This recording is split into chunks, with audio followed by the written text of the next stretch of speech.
Hey guys, welcome back to another episode of the Filmaholic. This is another episode of our One Tree Hill Rewatch series. It's been got a little bit behind here with the California trip that I took, and we really started binging One Tree Hill. Sarah's really into it, which I'm extremely happy about. So we've gotten like pretty far ahead. We're actually on season 3 now, so I've got a lot of catching up to do. The last video that I did with you guys ended with episode 13 of season 2. Our hero dies in this one. So now we're on to episode 14 of season 2. So in this episode I'm doing here for you guys today, we're going to be covering episode 214 through 217.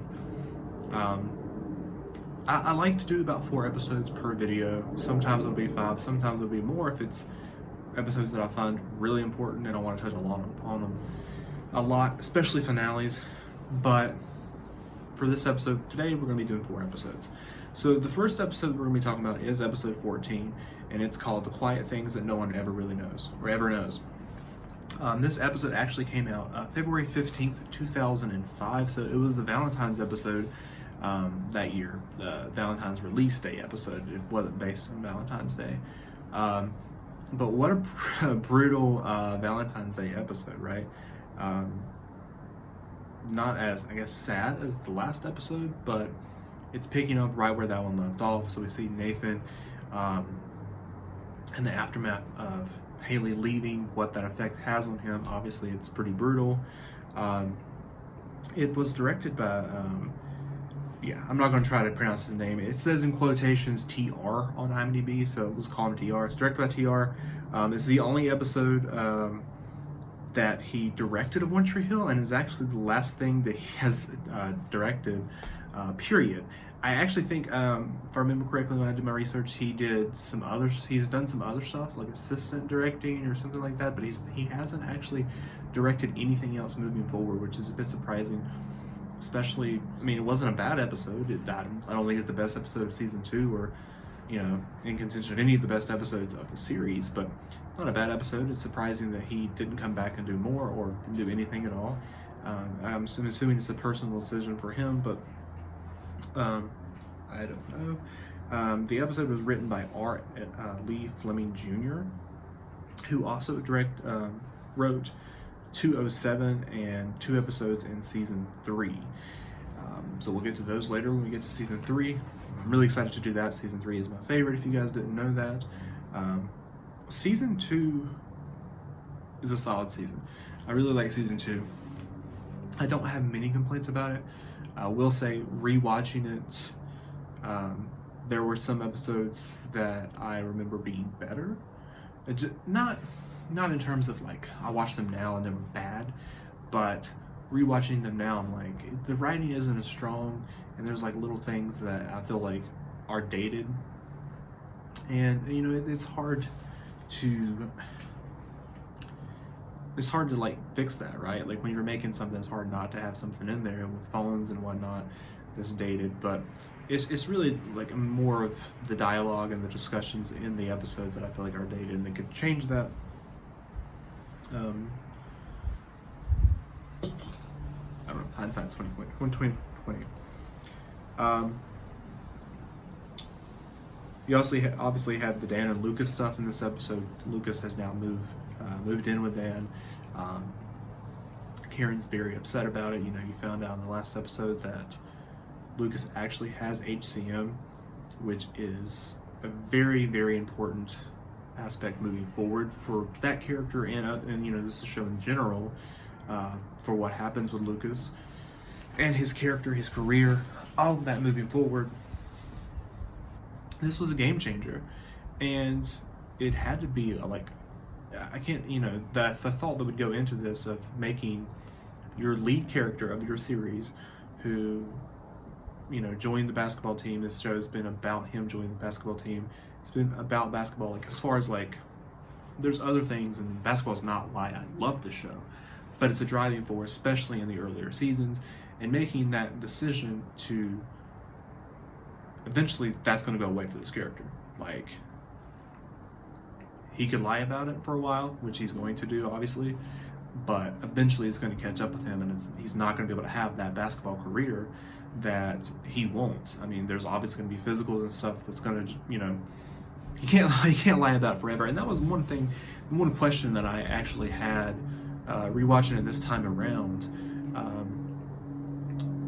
How does he not have to take a physical? And I don't know like how extensive physicals are. Like, would blood work not show that he had HCM? Yeah, I'm curious about that and how far he thought he could actually go with lying about it during his life.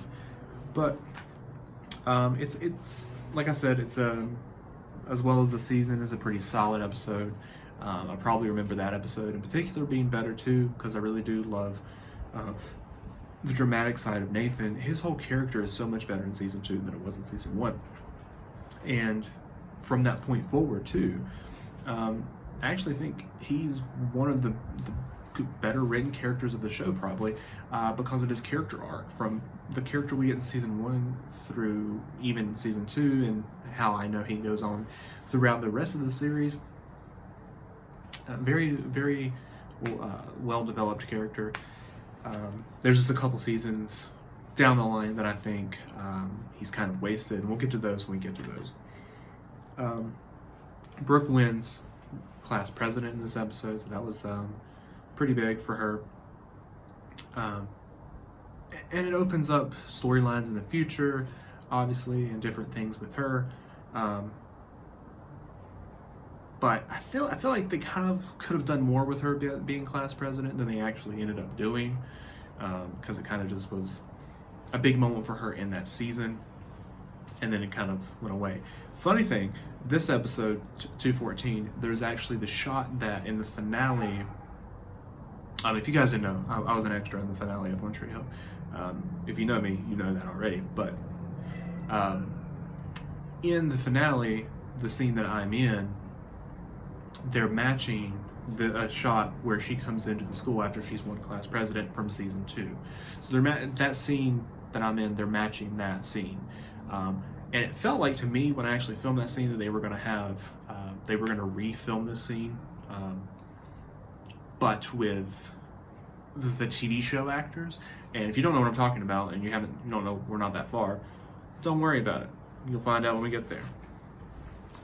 But they end up not doing that, and it's just a flashback. So you see a little bit of me, the back corner of my head, and then it cuts back to the flashback from this episode where Brooke comes in after she's won class president, which is a big moment for her character at this point in the show, and how far she's developed and how far she's gone. Trying to think what else happened in this one. Nathan punched his dad.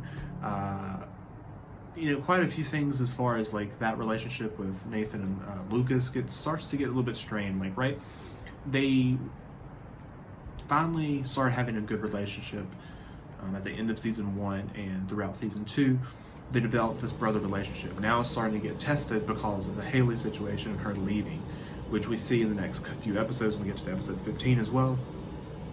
And then they kind of heal that, and they kind of repair their relationship and go back to that brotherly relationship that they were able to finally get after all these years.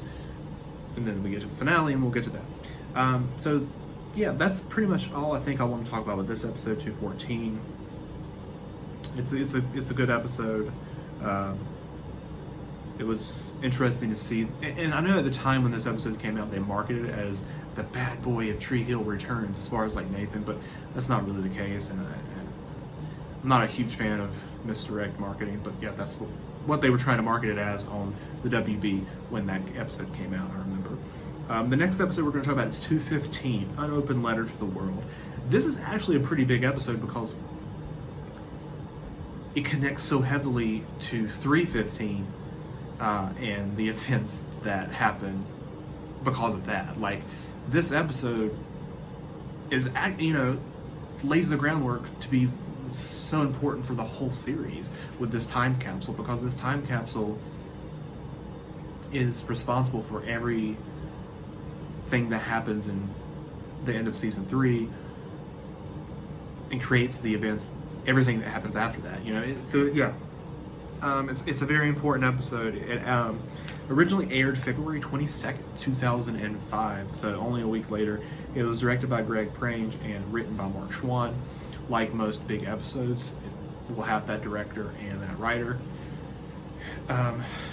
So I'm not surprised that Greg came back and directed that episode. It was a well-written episode, like I said before. It tested Lucas and Nathan's relationship as brothers. Nathan has a very hard time in this season, especially in this episode, and moving forward, dealing with Dan's relationship with Lucas and vice versa. He's jealous of it, and that's the only thing that really annoys me a little bit of Nathan in season 2, is that he is jealous of that relationship. And I know that Lucas did tell him that he didn't want to be a substitute Nathan, and in a way, I guess Nathan can see how that makes sense in his head. But to me, it's like, obviously Lucas would want to get to know Dan, and I wish we had actually gotten that. I wish we had actually, part of me does anyways, because you wouldn't have the show that you end up getting if that had been the case. But I liked the little bit of relationship that we get to see with Dan and Lucas when they're having a good time, like with the Corvette race earlier in the season and what have you. But none of it's really sincere. Lucas is, he's obviously this detective in season 2 and kind of a snake. Everyone talks about the bad things that Dan does, but really, Lucas is that shit's rat stuff. I really don't like it, the stuff that he does in season 2 as far as Dan goes. Dan, a lot, in my opinion, obviously the stuff, he does bad things. I'm not defending, I'm not trying to say he's not an asshole at this point in the show. Yeah, I mean, obviously he does things that point to him being that way. But a lot of the stuff that Dan does, and this is why I have problems with some of the writing in the finale, and we'll get to that when we get to it. A lot of the things that Dan does in the series, especially to this point, have had meaning. There's been reasons why he did that, and if you look deeper into the character, you understand it. It's not, doesn't mean it's the right decision, but you understand it, and there's a reason behind it. Especially with him hiring Jules. I mean, he slept with Deb, and Deb, they gave him a heart attack. There's, I'm not saying it's right for him to do that stuff, but you understand it. So there's that. I kind of forgot where I was going with all of that, but the Lucas thing. So Lucas makes him out to be a bigger villain, and everyone makes Dan out to be a bigger villain than I think he actually is. And that continues for a little bit until it's actually, you get to the point where it's like, no, he really is that villain, and then, we'll get to that. Felix comes back in this episode. Him and Anna were out of town, a nude beach or some weird shit. So they come back, Brooke's class president, Felix throws her a party, and you start to see that relationship between them fall apart. Felix is not in the next episode, 16. He comes back in 17. So this is pretty much the end of him leading that direction. They really set that up well in this episode. They kind of go into more of the Erica Marsh stuff in this episode. I didn't really mind it. I think they did a better job in these earlier seasons, like season 2 with Erica Marsh and or whatnot, with side characters, making them somewhat, not necessarily they're essential to the show, but more important, and feeling like they fit in well with the other characters' storylines than they do later in the show, when the side characters feel kind of forced in there to me. And we'll talk about that once we get there. It's not until a little bit later. I don't think the forced side characters, in my opinion, that doesn't really start until season 6.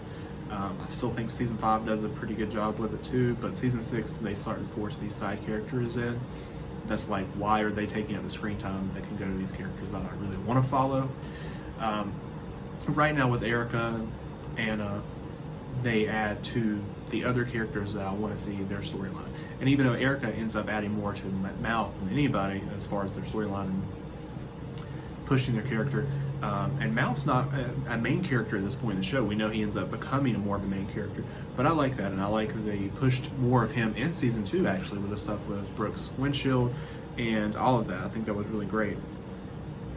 So Nathan and Lucas also get arrested in this episode for having alcohol in the car. Nathan chucks it out the window, excuse me. And they get arrested and they get a fight in jail, but and Lucas calls his mom to bail him out, and she tells him, do you have a quarter? If you do, call your dad.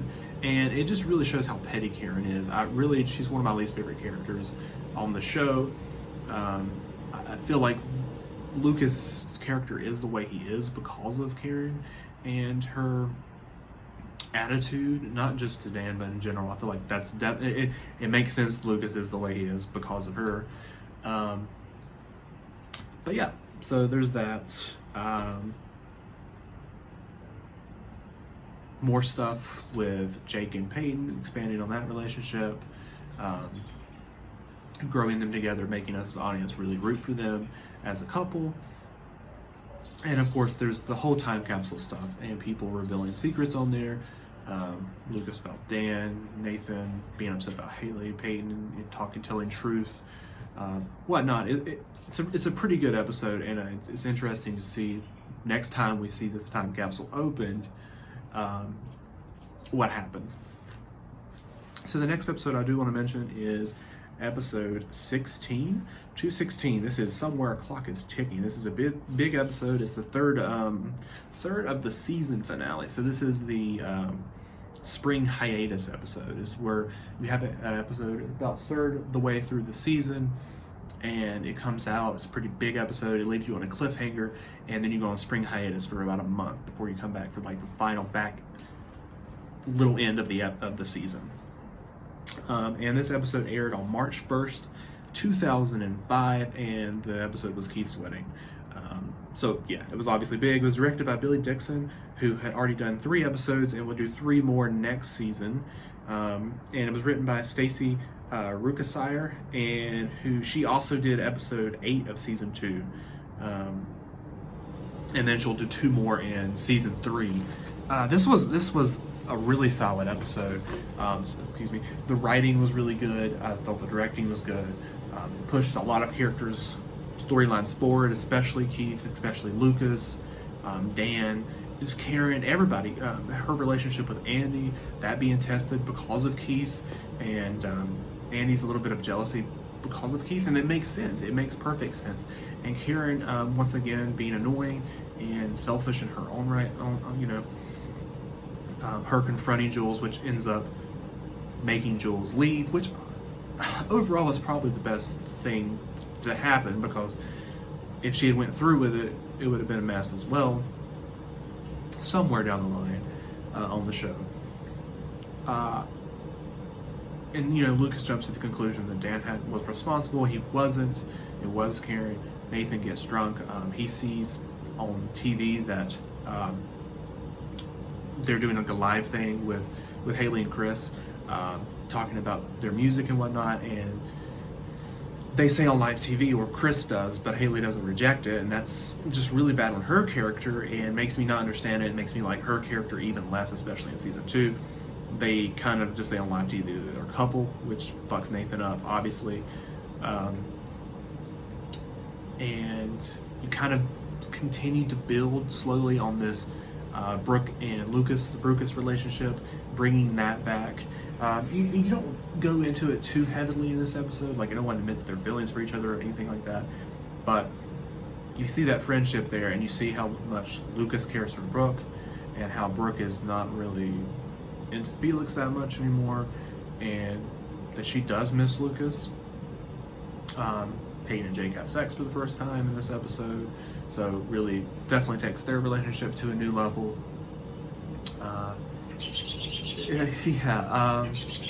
Whitey has some good moments in this episode, especially Nathan. Nathan has some really good stuff in this episode. And there's some just really good shots too. I love the shot at the end of the episode where Dan knocks down the little Keith that's on top of the cake and starts laughing as he's pouring the champagne. It's overfilling and spilling out everywhere, and then he looks at Deb, who walks in the room and says, "1 down, 1 to go," and it, tries to hint and foreshadow what's to come which doesn't really, anything never really happens to Deb, but I thought that was a really good shot, really good scene, and I really liked the scene too, where Deb then goes to Nathan on the beach and gives him money to go see Haley and go get his wife. I thought that was pretty emotional, and yeah, it was an emotional episode in general. Had some good music in there, and once again, it was a very good spring finale episode. The last episode I do want to talk about on this video is episode 17 of season 2, and it's called Something I Can Never Have.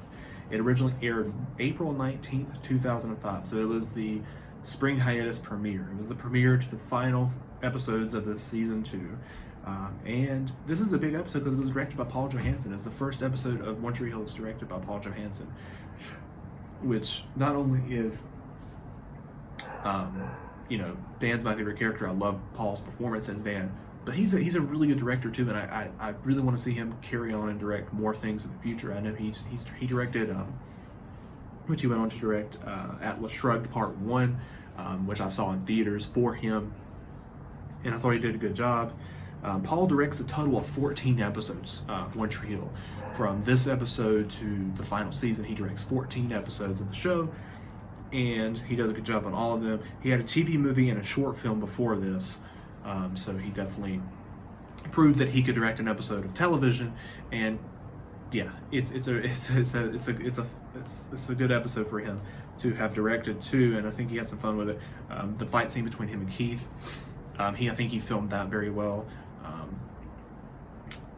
He also directed a few episodes of Van Helsing, another show that he was on, and he's working on a new film called Sacrifice. So if you're interested in Paul's work, check that out whenever it comes out. I think he's filming it right now. Yeah, but it's also written by Mike Hero and David Strauss, which this is another interesting thing because for a few reasons. This is their first episode that they've written, and they will write a total of 13 episodes throughout the series, all the way through season 9. Some of which are some of my favorite episodes. My favorite episode of the show is episode 11 of season 9, Danny Boy. Favorite episode of the show, and they wrote that episode, and obviously it's a huge episode for Paul Johansson if you've seen the episode of the series before. So it's interesting that they wrote the first episode he directed as well. They also wrote episode 12 of season 3, which is not a huge episode, like not a lot happens in an episode, like that changes a lot of things, but it's a really good episode. It's one of my favorite episodes of season 3, just because I love the writing, and I love like the guidance counselor high school angle of that episode. When we get to it, we'll talk more about it, but that was really good. The fun thing is the bad thing about it is they also wrote my least favorite episode of One Tree Hill, which is episode 14 of season 8, Holding Out for a Hero. Awful episode, and it's written by them. So it's weird, and I honestly don't know if that's really their fault, because with writers' rooms they pick out and pitch ideas for episodes, and then they have to write them. So it may not have they came up with this stuff. It made that they came up with this in the writer's room, and Hero and Strauss got stuck with writing the episode. If that's the case, I feel bad for them, because they deserve far better than that. They deserve to have written definitely one of the better episodes of season 8 than that. But this episode in particular has some very good writing in it too, not just with Dan, not just with Keith. Well, the Keith stuff was incredible too, like that writing and like the emotion that he goes through the episode, and the performance that Craig Schaefer plays gives in the episode. The betrayal that he feels from both Karen and Lucas, obviously Dan, but that fight scene, I do like that fight scene, and how he throws the car through the window and says, I have nothing to lose, you do. Which sets the stage for the rest of the season too, and season 3, and I think that will stay in Dan's mind moving forward in the next few episodes, or the next season actually, that he said that, and what did he mean by that, and did he do something? Did he do what happens in the finale? Because he did say that he has nothing to lose, and it would make sense. But there's also the Felix stuff in this episode. This is Felix's last episode, thank God. It's revealed that he did write Dyke on Peyton's locker, and Anna reveals that she finds out and then tells the principal, who gets him suspended. Or I don't know if it exactly says if he's suspended or expelled, what have you, but his parents then send him to military school, thankfully. But not before Brooke finds out and breaks up with him. And I love that scene where she breaks up with him out in front of his house, because it's Sophia. Sophia does such good acting in that scene, which I think is Michael Copon, I think is his name, who plays Felix. He does a good job too, like, you know, keeping up with Sophia in that scene. But her performance is just incredible, and you can tell it's shot early morning too, and it was cold outside. You can see their breath. Very good, loved it. There's another scene with Sophia in season 3 where she, like, you know, really goes into it like that with that yelling, and I love it. Definitely underrated actress, Sophia Bush, and I would love to see her do more roles outside of what she's doing. I know she's having a good career, she's doing what she wants to do, but I would love to see some more dramatic roles from her, and I think some people might overlook her on that. But yeah, so that's the episodes we're talking about today, 14 through 17. Check out my other video coming out soon. That'll be episode 18, 19, 20, and 21. And then we'll get to the finale and we'll talk about that. Obviously, there's some big things that happen in the season 2 finale. Some probably would say that it's one of the best season finales. I certainly don't think it is the best season finale, but it's not the worst either. It's solid, especially the second half of it compared to the first half. But yeah, comment below what you guys thought about these episodes, what you think about season 2 in general. And what's your favorite characters? Give me all that information. I love it. I'll see you guys next time.